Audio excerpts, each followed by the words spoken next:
Thanks a lot, Mr. Padmanabhan. I'm very happy to be here talking to you on the theme of the day, reset with the corporate treasury.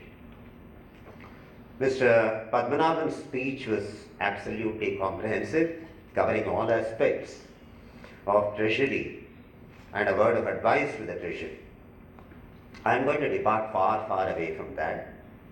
I'll be talking more about the regulatory dilemmas under the current scenario the regulator is facing, and I am going to talk being out of RBI since there is no gag on me right now. Yeah. If we imagine what happened last year at this point of time, I mean till about November, till the demonetization event completely overtook us, talk in the market was about how the FCNRB would be redeemed. A lot of preparation went on for that. Almost about a year-long preparation actually preceded the redemption of FCNRB. We had dilemmas at that time in RBI. While the FCNRB redemptions have to be orderly, non-disruptive, the rupee should be held steady.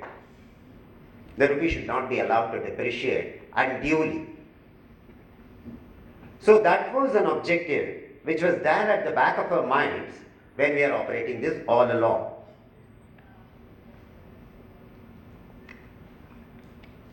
To compare that to today, I think we are facing completely opposite kind of dilemmas. We have surging capital flows, both the direct investment flows as well as portfolio flows have been exceedingly robust. We have an appreciating rupee, fairly unabated, I would say. And there are dilemmas where perhaps no resolution has still been effected at all. One classic instance is real interest rates. While there has been a lot of talk about where the real interest rate should be for the economy, and Dr. Rajan outlined that the comfort region being 1.5 to 2%, we need to ask the question, where are we today? Are we in that zone or are we far away from that zone? Just to take a look at the macro picture, when yesterday the news came about Moody's upgrading India, I have been besieged with the thoughts that it has perhaps come at a wrong time. It has come at a time when we have lived through actually good times and perhaps we are seeing a point of inflection now. I only pray to God that Moody's should not be actually disproved. Moody's should be proved amply better. I took a look at the Moody's report. It brings out quite a few important things. It talks about a lot of positives from the economic reform perspective, macro policy perspective, and they have cited GST, they have cited monetary policy framework, insolvency regime, DBT, NPAs, Aadhaar, and all this.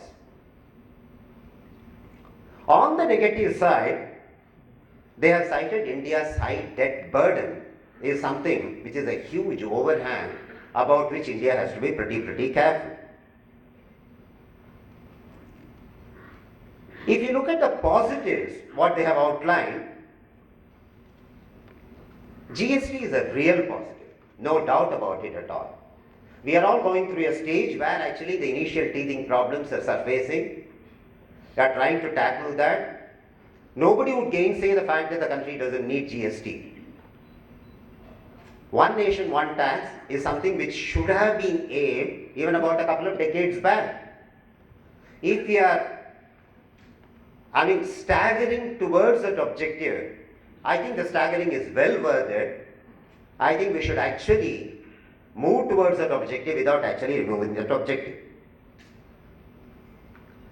On the monetary policy framework again, when Moody's actually gave a thumbs up, I'm not sure what the thumbs up is for. What did we do as far as the monetary policy? I hope press is not there, right? Right, it's not getting this one, right? No, if the press is there, the thumbs up refers to the drink. On the monetary policy framework, what we have done is 2 or 3 important things. A committee approach has been put in place. 6 members in the committee, 3 members from RBI, 3 outsiders, inflation target. Which of this is new? I have never understood. Everything is actually old wine in new bottle.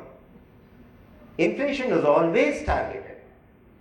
It was not said so. Now laying down a 4 plus or minus 2% band, which is an elephantine band of 2 to 6%, I don't think we are actually sharpening our targeting exercise anyway at all.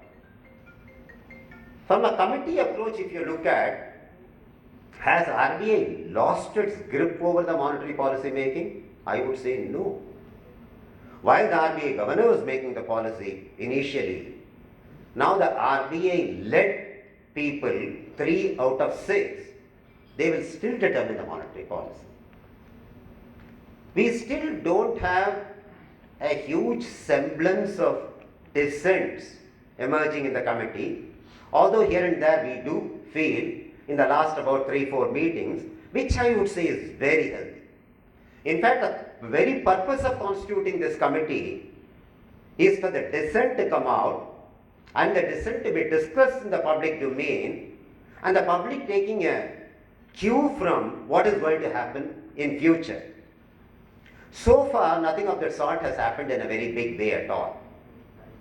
And when we talk about the real interest rates again, we are in an inflation targeting mold, policy rate at close to about 6%, inflation about 3.5, and the real interest rates are close to about 2.5. Is there a room for a cut? We ever know. Now then, what are we going to do? That's a very big question that we need to ask. That's a big dilemma that is going to be faced with the central banker. This I highlighted from the Moody's perspective that they held this to be a great reform. I would call that as a reform, but not as a reform which really merits a thumbs up from an international rating agency. On the banking system NPAs, number of steps have been taken. Probably it all requires a lag time for these steps to actually bear fruits. So from that perspective, I would say, yes, there is a huge amount of policy focus on resolving the bad debt problem in the system, and if it does get resolved, it's definitely a huge reform. They have talked about even bank recapitalization. On the bank recapitalization, it has been a bold move on the part of the government to allocate a huge sum for the public sector banks.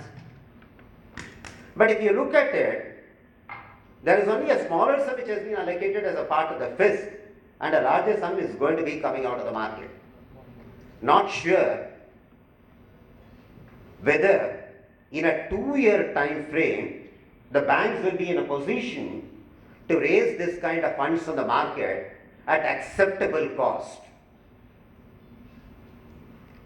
While certainly the move on the part of the government to come up with a kind of a gigantic recapitalization program deserves a huge amount of appreciation for the reason that at least the extent of bad debts in the portfolio, a large percentage of it could get covered by this capital, and it could be believed that banks would actually, it will rejuvenate the bank's appetite to lend. But then I have a counter question here. Is the private investment cycle picking up? I don't see any signs at all. So if the private investment cycle is not picking up, how are the banks going to lend?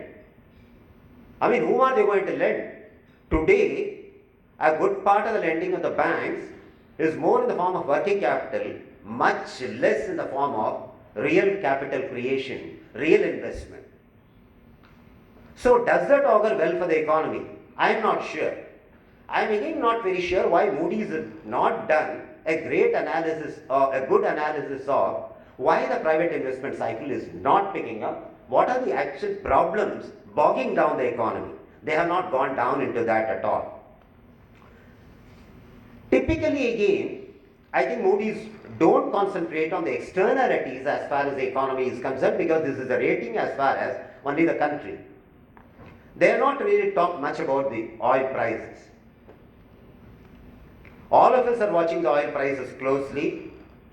From a level of close to about 43, 44 in June, they have moved to about 63, 64, a clear increase of 40% in a matter of hardly about 6 months.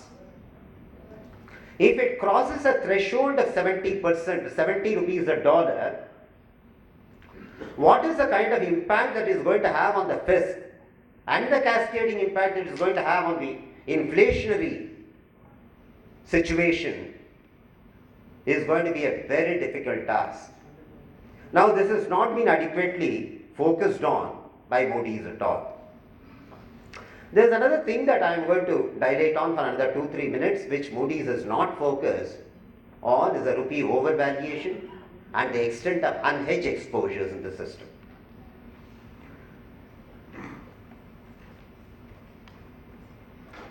I am coming to this a little later, but take a quick look at what's happening on the trade deficit side. Trade deficit, we very closely observe as to what happened last year and what is happening in the current year.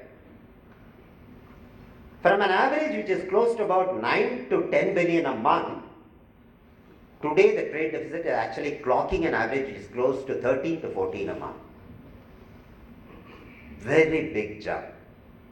Perhaps I think we are not realizing from a level, if we multiply 12 by 9, about 108 billion to about almost about 150 billion or more than 150 billion is a huge jump. Current account deficit, of course, as the last figures revealed, India's current account deficit was to 2.4%.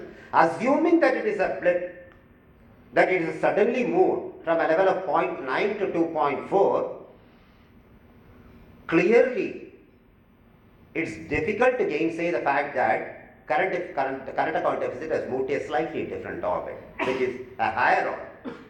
No longer in the decimal of 0.8, 0.9 that we were actually happy to think about. It's moved very closer to almost about 1.52. The important question that we need to think of here is, will the capital flows continue to be robust in the background of these kinds of fundamentals which are showing a slight bit of disarray compared to an orderly fundamentals that we got to see even about 6 months back.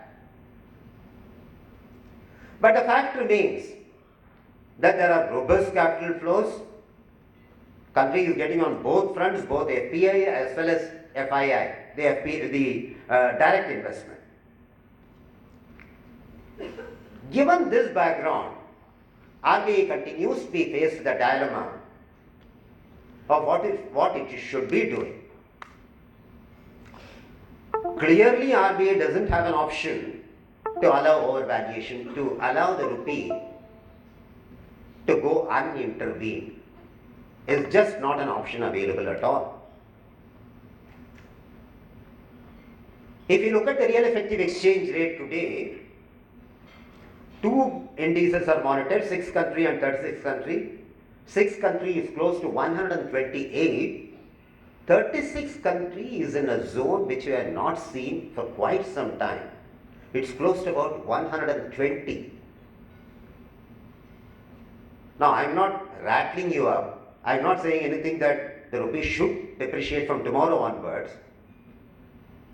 But I have never seen 36 country index inching closer to about 120. We can always say we don't need to look at this RER, this is a defective index, this has a lot of drawbacks. It doesn't take into account the productivity measures. It doesn't take into account things which are more to do with the capital flows and all that. But then do we have an alternative? We don't have anything at all. Now there are statements which have been made saying that let's not look at this index. Because this index base is 2004, 2005, let's look at something where the base is just about 1 year older. I will only put a counter question. Are we trying to close our eyes to the reality? What is the point in actually looking at the last year's index and be comforted by the fact that rupee is in a fairly valued zone in the last 1 year, but if you compare the last about 13 years, rupee is in a very heavily overvalued zone. Now this really requires a huge amount of pondering from our side and from the policy makers' side. From the corporate treasury side, clearly hedging is a need of the day. Not the exporter, but the importer. Exporters are doing enough of hedging, no doubt about it at all. Again here, when you talk about hedging, we can't lay down a hedging policy uniformly from the regulatory side, but it is absolutely a must that every corporate worth its name should have a hedging policy, whether it comes to ECB, whether it comes to importer hedging, whether it comes to even a trade credit of a slightly longish magnitude. If we are going to punt on the fact that rupee is going to be on a trajectory of unabated appreciation, all of us have seen that the time interval in which rupee traverses in a stable appreciation zone or in a normal trajectory extends to maximum about 4 years. This is the first time that I am seeing that from 2013 September, we have actually gone beyond 4 years. Actually. Does this portend something? No, I am not sure. I am not again trying to be a doomsayer. All that I am trying to say is, let's not keep betting. It is time actually we really think of hedging and hedge to the extent possible. Of course, what could come in the way is forwards. Are the forwards really adequately priced today for us to hedge? No, this is something which RBI needs to ponder about. But RBI has its own dilemmas. When they intervene in the market, they can intervene in the spot, they can intervene in the forwards. They intervene in the spot, inject a huge amount of liquidity, do a lot of OMOs, do a lot of MSs, do a lot of reverse repos. Possibly all that has been done. So they have no other go but to go to the forwards. And when they go to the forwards, the forward premiums spiral. So this again gives more incentive for the exporters to come in and the importers to remain away. How do we correct this? This is a very important question, very open question. This one has to discuss and debate to find a via media solution where actually the importers, I would say importers should scurry to hedge, but the importers should also have something to hedge there. While these are policy dilemmas that RBI is always going to face, let's conclude by looking at two important indicators. One is external debt of the country and the international investment position. External debt of the country is at about $472 billion. The line below the external debt, we talk about short-term debt. In brackets, by original maturity. In brackets, by residual maturity.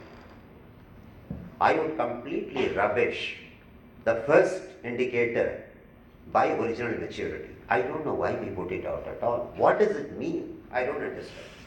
Today, if of the country's 472 billion, 41.5% is the short-term debt by residual maturity.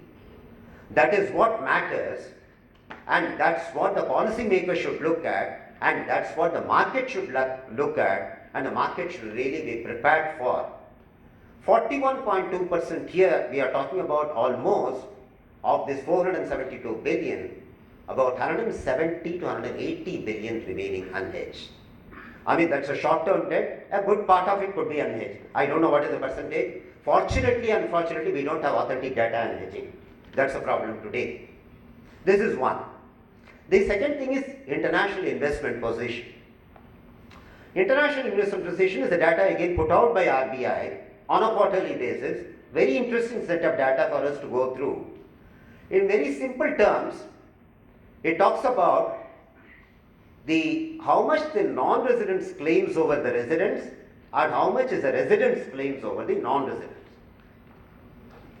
Today, that figure is surpassed $400 billion on the negative side. Almost about 3 years back, this figure was close to about $330, $340 billion. It has been actually spiraling up and up and up. Clearly, again, there is a need for policy focus oriented towards trying to look at this international investment position and taking some lessons from here. While I talked about the oil prices, as the oil prices came down, I don't know whether the country did anything to curb the oil consumption. On the contrary, the oil consumption in the country has gone up. So tomorrow if the prices go up, will we be able to immediately tighten our belts? I doubt. We will not be. Which means the first impact is going to be on the current account deficit, trade deficit, current account deficit, balance of payments, international investment position. Thank you.